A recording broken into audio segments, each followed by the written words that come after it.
Welcome back to another episode of Believe in TCU. I'm Zion Trammell here with my co-host Seth Dowdle. Seth, we are at our 90th episode. We're 10 away from 100.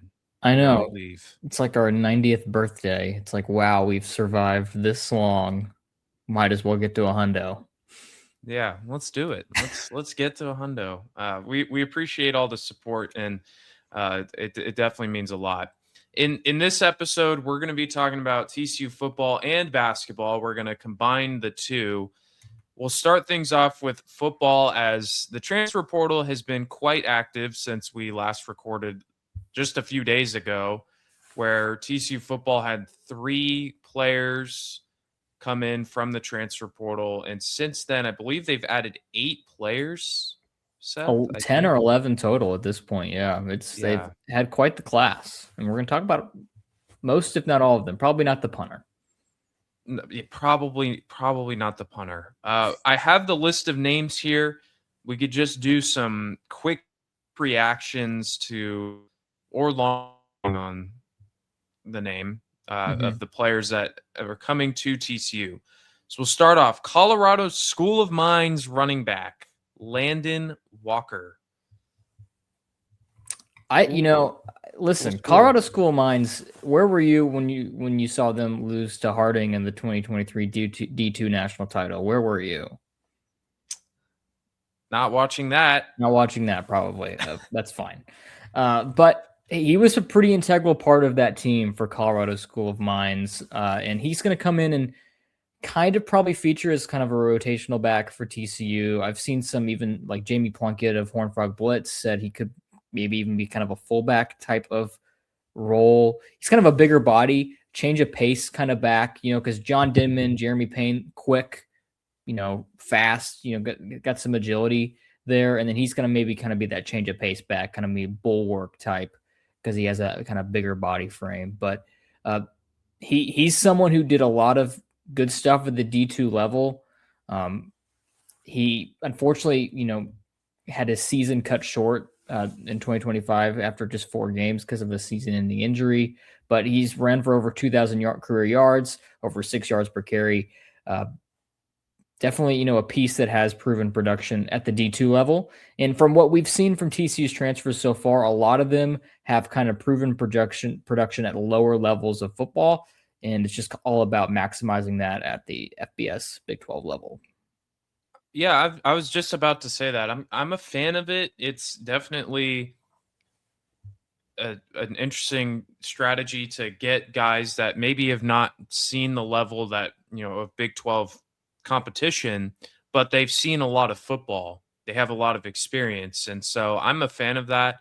I think, I mean, look at Trinidad Chambliss, for example. He was a D2 transfer Absolutely. and turned into one of the best stories in college football. There's countless other stories of guys coming from smaller schools and producing at a high level. So the idea that they can't replicate that is just wrong. I mean, last year, literally, Jordan Dwyer came in from Idaho, had 1,200 yards there, but came in and was second across the board in all receiving categories.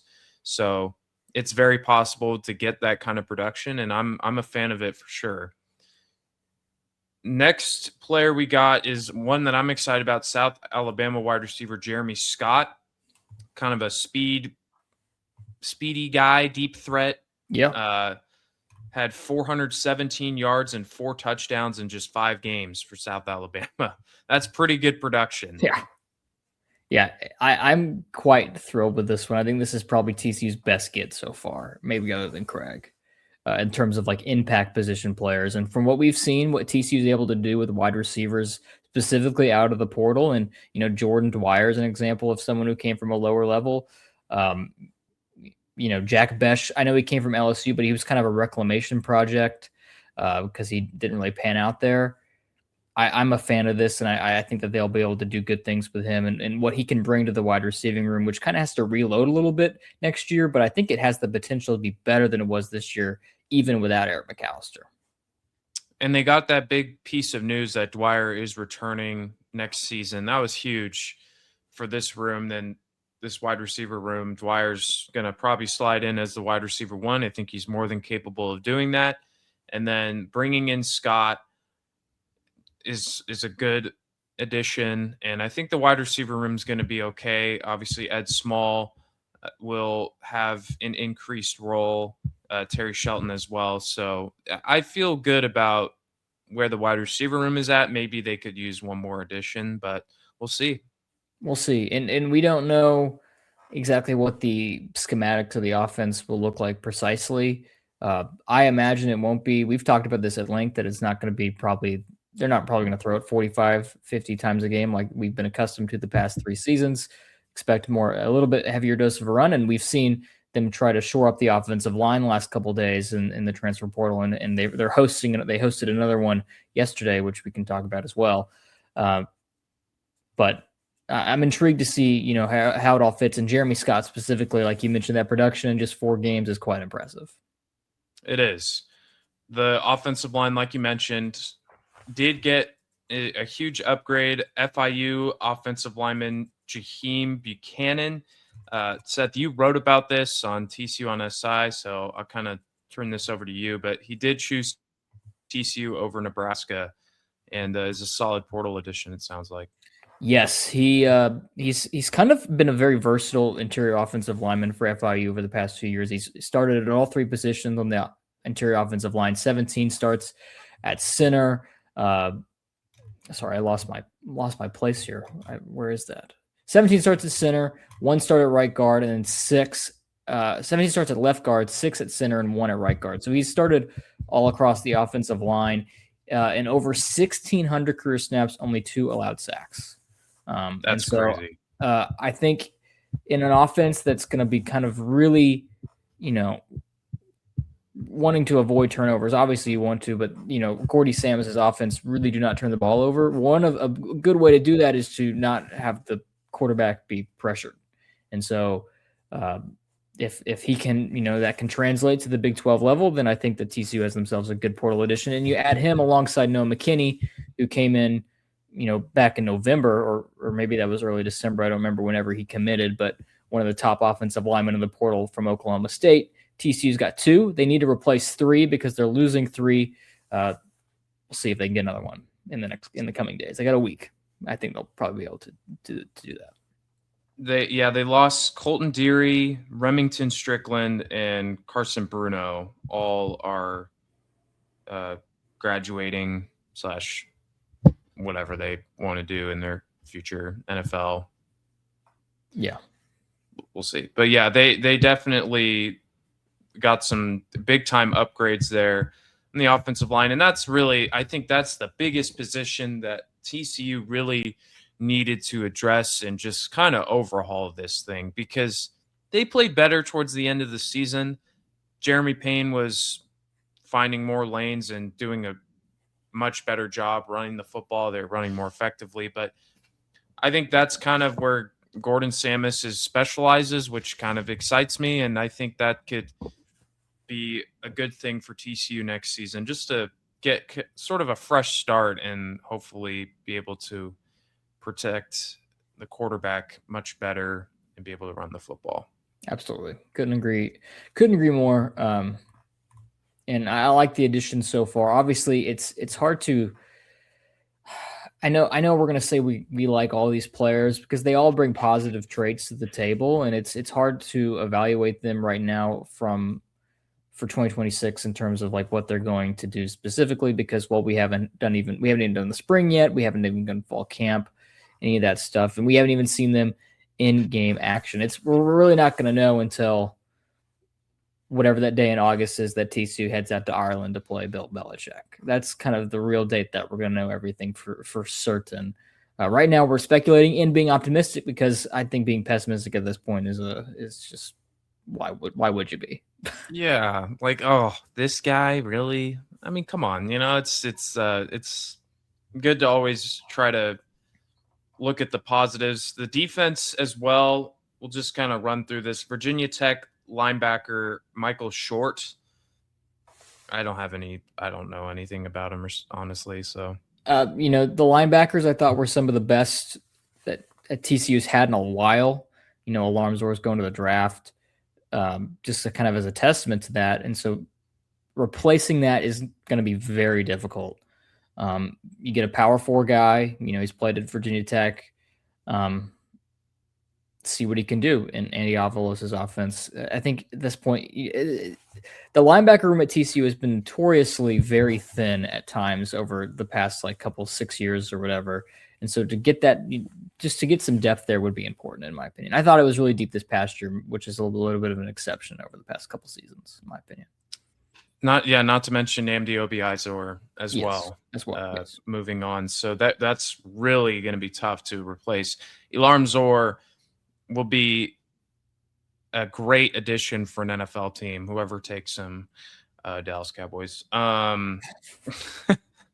But we'll see. I think it'll be interesting to see how they kind of replace that production. They also have Max Carroll. Rest of these guys here, shout out Jamie Plunkett, by the way, who's just been a machine at helping TCU and helping me kind of keep up to date of where things are at. He's been updating the depth chart with each transfer portal move and giving, players that have gone to the draft and portal additions, returning starters, portal losses. It's been a huge help. So that's kind of what I'm referring to at the moment. But what else we got here, Seth? Karan Hayward. Yeah, I don't have much on this one. It's nice to always add someone else on defense, as we just were mentioning. Pretty good production at Western Kentucky. Who else do we got? We got Texas Tech's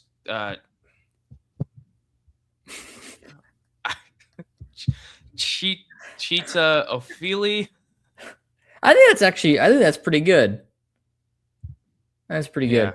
Yeah. It's kind of weird. It was kind of going back and forth on this. He was a former top 200 recruit, I believe in 23 or 24. Did not get a lot of airtime. Most of his time on the field was on special teams. He had 1 tackle for loss in their game against Kansas. So obviously he's coming off a Texas Tech defense that was awesome, but he didn't get to play on it a lot. And, there's a couple of things that you could say to that. Is that one where they got all these transfers this past offseason, right? And so then he probably would have started, but he's not going to replace David Bailey. He's not going to replace Jacob Rodriguez or, any of those players because he's obviously not as good as them, but maybe he still has talent. There's that, or maybe he just can't play. There's both of those things are on the table. So TCU's sake, hope it's the former, that he just couldn't get some airtime, couldn't get on the field, and now he can come here and really develop and prove that he's capable of being a power 4 defensive player. And I'm excited about where the defensive line is at right now, especially because it seems like Paul Oyewale is returning. I don't know, because he entered the portal, but he's I don't returning. know if he actually did. Yeah, so good to see that he's coming back. Marcus Deal as well. Obviously, you're losing Devin Deal, and then Jonathan Bax hit the portal, but I feel pretty good about where the defensive line is at. And I think Chapman. Yeah, Zach Chapman as well. That's a huge one. So I think Avalos will have a lot of – we are losing some players for sure, but I think they'll do a pretty good job of kind of filling all that in. Obviously, the loss of Bud Clark's huge, but they went and got Jacob Fields, who I'm really excited about. He's probably been my favorite portal addition on the defensive end. And then they just literally before we started recording, added Central Michigan cornerback Kalen Carroll, who also played at Cincinnati. So I don't have much information on him, but that's another secondary piece that Dykes and company was able to add. Yeah. In total, right, that means that and with the corners, they're losing a ton. Like Channing Canada, Javon McIver, Avery Helm, they're all graduating. Elijah Jackson, Cam Jamerson, they also into the portal. And so the only guys you're returning from your corners are Vernon Glover and Gil Jackson, really. There's others right? Like Devondre McGee and Mekhi Strickland and Deion Mays, but like you're not returning a lot of production. So to get like someone who's actually like played football at college is nice. But you're going to have to count on some young guys to really shore up your cornerback group. And so just getting another one that has a little bit of production under his belt is a good thing. That's all I've got. Again, that just happened before we started recording, so don't have a lot to say on that. It's been a pretty good transfer portal for TCU. They haven't lost a lot of players to the portal either. There's been guys that have kind of moved on, obviously, to the draft and graduating, so you can't control that. But I think TCU has built a really good culture of keeping guys like convincing guys to stay has been pretty easy. I think last year there wasn't too many, and then this year I believe we've had about 10 or 11, which isn't a lot compared to what other Big 12 schools are going through right now. The big one, Nate Palmer going to Wisconsin, but I think and Josh and Josh Hoover, yeah. Is it really that big? I do want to talk about that a little bit, right? Because I think it's a good portal, but you are, and I'm not trying to speak down on Jaden Craig here, but you are downgrading, I think, at quarterback. Yeah. Which is a pretty big deal. It is. Obviously, I don't know what Jaden Craig can do. Maybe he can come in and just be maybe he's better than Josh Hoover.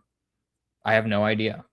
But from what I've seen from both of them right now, I think Josh Hoover is the better QB for all his faults. That could not be maybe the case is that Jaden Craig just fits in Gordy Samus's offense, and then everything just flows, and TCU's a better team because of it.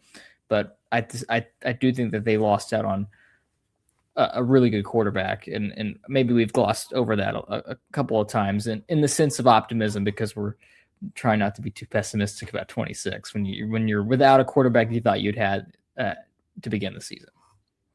No, I agree. I obviously clearly just glossed over it because I said Nate Palmer was the big. Nate Palmer to Wisconsin is the biggest departure for TCU. A freshman who got like 6 touches. Yeah. But I will, other than Hoover, and not a lot. And I guess there hasn't been a lot, but yeah, it's you can't totally just cast that to the side, because I think if Hoover came back, you definitely maybe it just doesn't really fit what Gordon Samus, like you mentioned, wants to do. I think Craig could be more of a conservative quarterback in that TCU may not win games because of him, but they certainly might not lose games because of him. And you hope that the turnovers can be reduced quite a bit. So we'll see. I agree. I think Josh Hoover is pretty definitively a better quarterback because, I mean, look where he's going. He's going to Indiana, who's the number 1 team in the country right now. So we'll see, but I feel optimistic about Jaden Craig, and if all else, Adam Schobel is not a bad option either. So no, well, I think TCU fans can find a little bit of a positive light there. Yeah, and again, we'll just have to see, and we don't even know like what the situation's going to be like with who what the reps are going to be. I assume that Jaden Craig is coming in to be the starter. I mean, he could have gone to the NFL draft, and he's coming here. So I would assume that is the case. But given that Schobel is staying, I would also maybe assume that there's a battle that could ensue. Because if I were him and you bring another guy, I just don't know. So we'll see. Although I would be trepidatious about leaving prematurely, given what's happened with Haas Haney and where he's ended up after coming in here, and then leaving maybe some would argue before he should have, and then ending up now at Colorado State after a brief stint at Oklahoma State. Although there are extenuating circumstances there, like the coach being fired. And the team being really bad. Yes. And then the new coach. And then the new coach bringing in, like you just said, a quarterback that is objectively better. So I feel bad for Haas Haney. He definitely was promised something that was not ever going to be guaranteed, and just was put in a bad situation. I did win a bet though with one of our colleagues that he would take reps at quarterback for TCU in 23. Someone told me that he would not ever take a snap as the quarterback for TCU. And then the first game of the season in 2023, he took like a wildcat snap. Interesting. Yeah. That was a pretty easy bet. Yes, it was. I won it immediately. Second quarter. Yeah. All right. We'll slide away from football. We've broken it down extensively, and we'll continue to do so as we get more transfer portal news and all that. And we'll do a full recap at the end of this thing because there's still 7 days to go in the transfer portal. We'll slide things on over to men's basketball. We went from optimism to probably a negative segment here when it comes to men's hoops. Look, they picked up a big win over Baylor in their conference opener, 69-63, and they looked well on their way to going 2-0 in conference play, going to Allen Fieldhouse, taking on Kansas. And it looked like TCU was going to pull this out. And boy, did they not.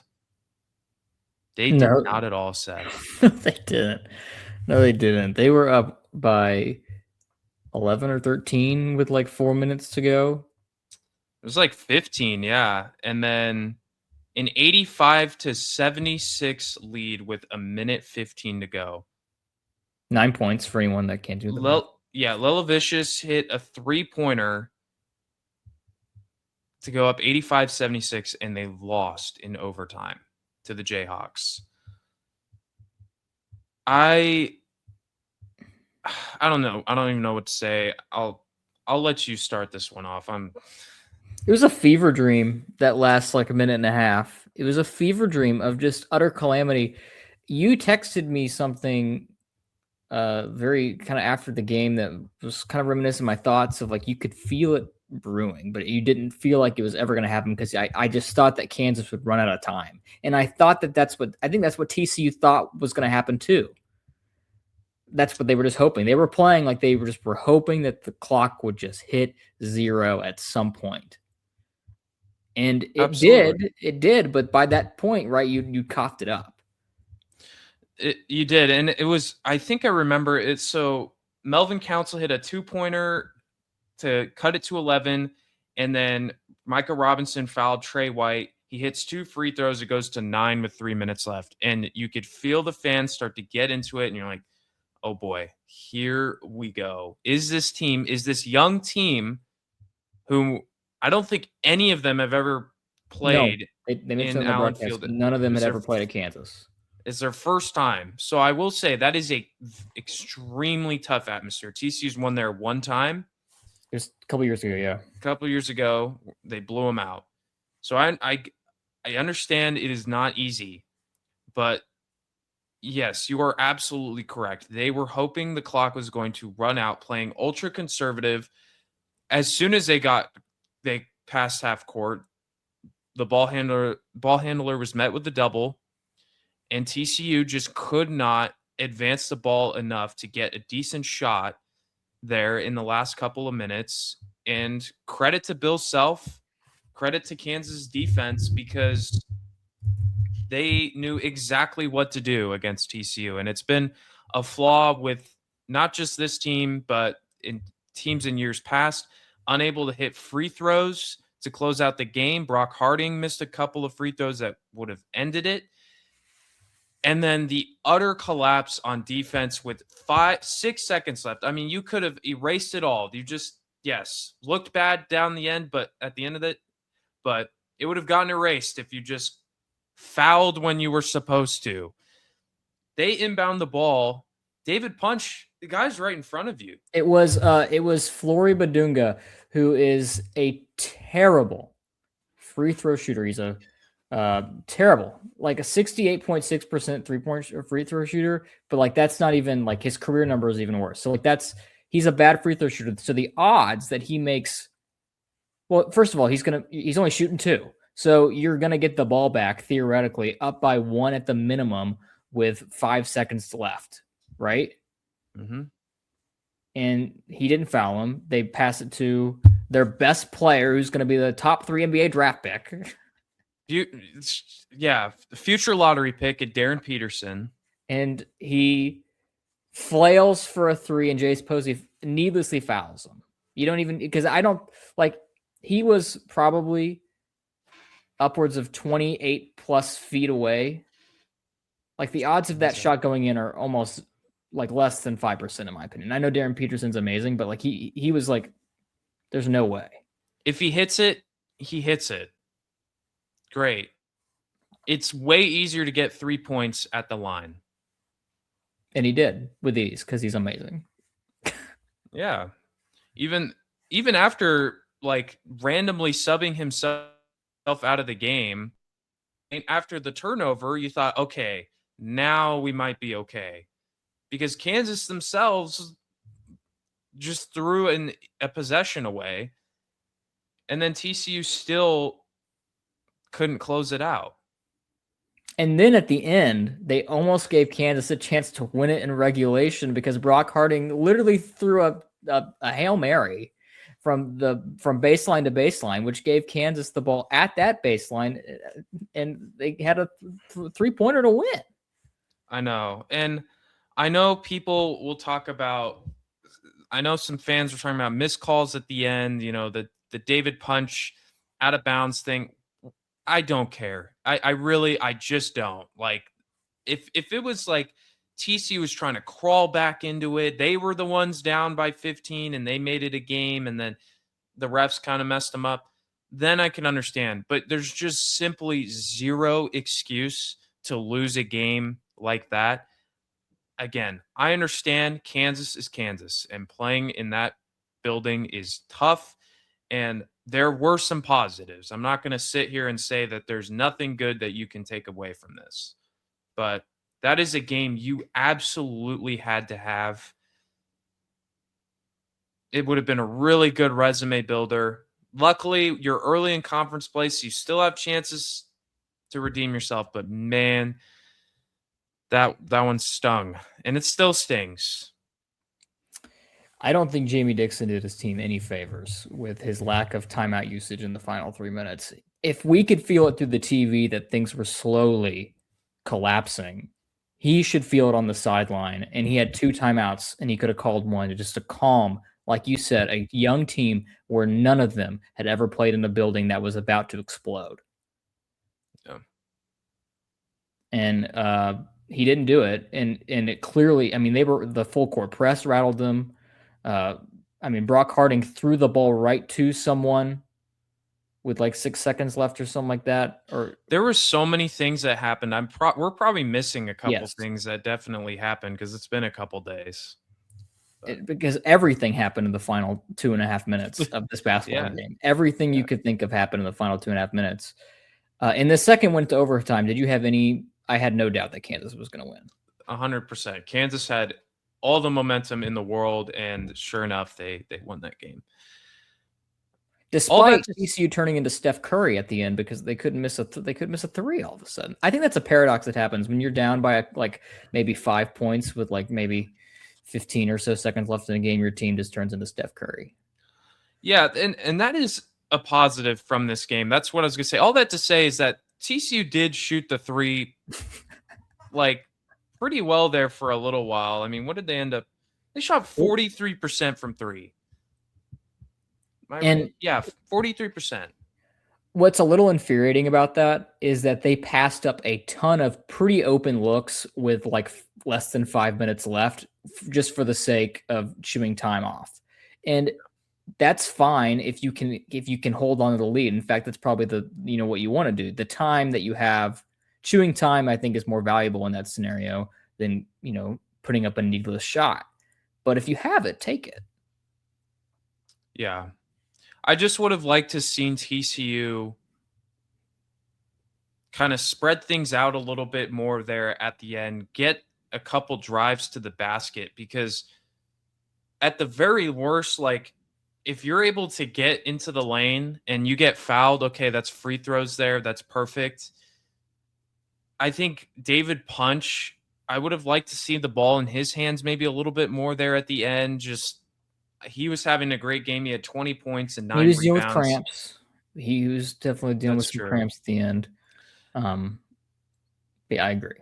I think there were ways that TCU could have gotten themselves out of trouble there, and instead they were just hoping to they were trying to get the shot clock to under 10 before running something, and then usually it resulted in nothing really, or a turnover or whatever the case. So at the end of the day, it is a tough loss. They played well for majority of that game. For 35 minutes, they played pretty good basketball. Lel Vicious had 23 points, knocked down 5 threes, which is pretty sweet. Jaden Pierre had a good game, 16 points. Micah Robinson, it continues to play well off the bench, 16 points and 8 rebounds. So, but almost everyone had a gaff.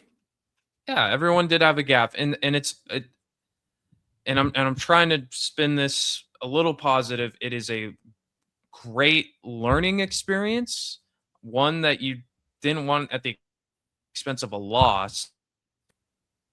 You're going to get a lot of and that's part of the problem, is that you are going to get a lot of tests, and you have the number 1 team in the country coming tomorrow in your building in Arizona. You've got BYU coming up.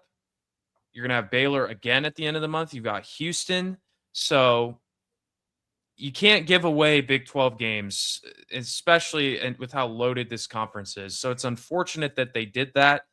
I just hope that they learned something from this. And if all else, I think this team is still good. They're still fine, and I think there's a lot of talent there. But it's really unfortunate that they blew that game. Can I evoke some wisdom from Nicholas Saban? Sure. Okay. In 2002, Nick Saban was the head coach of Louisiana State University. And they won a game at Kentucky that year that has since been coined the Bluegrass Miracle, a last-second touchdown by DeVary Henderson to beat Kentucky 33-30, where LSU completely pulled a win out of their butts. Almost very similar to what Kansas did against TCU. They did not deserve to win. They did not play well, but they won regardless. And then the next week, they played Alabama and they lost 31-0. And what Nick Saban always talks about in that sequence is that he almost wished that they would have lost to Kentucky because they won the game and they learned none of the lessons that they should have from that game. And then the next week out, they got completely stomped by Bama. And so what I hope happens is that TCU learns the lessons they need to because they got the result they deserved almost, right? Mm-hmm. And then can go out there and play well. There's also a scenario where this young team completely crumbles because they are so heartbroken by what just happened, which I hope is not the case. It's going to be the sign of the coaching staff about whether or not that happens or not. And some of the veteran leaders like Brock Harding, who, he hasn't played at Kansas before, but at least he's been around the sun a couple of times. So we'll see. We'll see. I hope that analogy made a little bit of sense. It did, yeah. And I think they'll learn a lot. And hey, they can erase a lot of that negativity with a win over Arizona. Maybe not expecting one, because Arizona is obviously very good, but you never know when you're at home. You never know. TCU could bring that same sort of energy that the fans hopefully will be there. I don't know. I mean, students should be back. They start school next week, but they should be back by now. So, and here's the thing, right? If they beat Arizona and like in a vacuum, if you told me like you're going to lose in overtime to Kansas on Tuesday, but you're going to beat Arizona on Saturday, do you take that 10 times out of 10? Yeah. Okay. But you just, with the context, it just makes it all kind of weird. With the context, it sucks, but it is still very early in conference play. They got plenty of opportunities to make that up. And so it's a young team that just experienced what Allen Fieldhouse really is, and it's a very tough place to win. So I wouldn't say the roof is coming down just yet. They got an impressive win over Baylor. This team has had a couple great games this season, so we'll see. Um, we'll just talk quickly women's basketball here. They had a tough loss to Utah last Saturday in overtime. They came back at home and bounced back against a good Oklahoma State team, winning 69-61. There was an example of a completely different team, a veteran, an experienced group, when they had a little bit of adversity, found a way to close this game out. Oklahoma State had multiple times where they were within a couple of points, but TCU always seemed to have a response. It really came in the form of a couple huge Maddie Shear threes at the end of it, and TCU found a way to win. And hats off. It was a great game. So I'm watching the play, the Bluegrass Miracle. Yeah, I think that you're really right. Like it's almost a complete inverse situation where you have like a very veteran group that's kind of been there and done that, and they're able to bounce back I don't want to say with ease, because there was some resistance from Oklahoma State, which is a good basketball team. Times. That's a good team that opened in the top 25. I think that they'll be a contender to kind of give some Big 12 teams some trouble, like TCU. So that's a good team and a good squad. So definitely no qualms with TCU, not like running it up on them or anything like that. I just am happy that they were able to go out there and bounce back. And we talked about that on our Monday show, right? Where we were like, we have no doubt that Mark Campbell is going to whip this into shape real fast. And like there was maybe a little bit of worry that Oklahoma State, which is the best 3-point shooting team in the Big 12, was going to maybe have the same success that Utah was going to have. But at the end of the day, Maddie Shear just hits threes, and it's no big deal. Yeah, Oklahoma State really struggled. They shot 18% from three. The Cowgirls really got production from two players in Hurd and Wooten, who were just killing TCU all night. But overall, it was a good response. Really good game again, obviously, from Olivia Miles. Marta Suarez was in foul trouble, hence the reason she only had 11 points and 3 rebounds. She was at 4 fouls for almost the entire fourth quarter. So and Mark Campbell kept her in, and she had a couple big plays there at the end. So great game also from Taylor Bigby off the bench. Veronica Sheffy gave good minutes as well. So you like to see that. Absolutely. And then Clara Silva with 12 points and 7 rebounds. The only problem that she had in the game is she didn't know how to set a screen. She had, I think, 3 moving screens in that game. And towards the end, she was barely moving, trying. She was almost scared to set a pick because she thought she'd get called. So that's something, as a sophomore she'll work on. But overall, it was good to see her development because she was able to score around the basket pretty easily. So that was a good sign from her. I know I just rattled off a lot of different things there. But no, good win. Good win. Yeah. And 15-1. I think you got some games that I think are pretty winnable down the stretch, at least in Big 12 play. You don't have a lot of, we've talked about this. This is not the deepest conference, but if Utah can come up and get you, that means anyone can theoretically. So you got to take every game seriously. Yeah. And Cincinnati just beat Iowa State, a team that was at the bottom of the conference. So we'll see. TCU does have a big test, though, on Sunday against Arizona State, a team that's 16-1, one of the better teams in the Big 12. So that game will also be at home, where certainly favors the Frogs. So hopefully they can come out with a win there, and then they'll travel to West Virginia next week. But, yeah, good win for the Frogs. Any last thoughts on anything we've talked about? No, I think we're done here. Call it off in the show. It's over. Curtains. Yeah, we'll do that as we reach the 40-minute mark here. That'll finish things up here, talking football, men's and women's basketball. Good episode there, just breaking that all down as we head into the weekend. You can follow us on Instagram, subscribe to our YouTube page, or listen to us wherever you get your podcasts, all at Believe in TCU. So for Seth Dowdle, I'm Zion Trammell. Thanks for tuning in. We'll see you guys next time. And as always, go Frogs.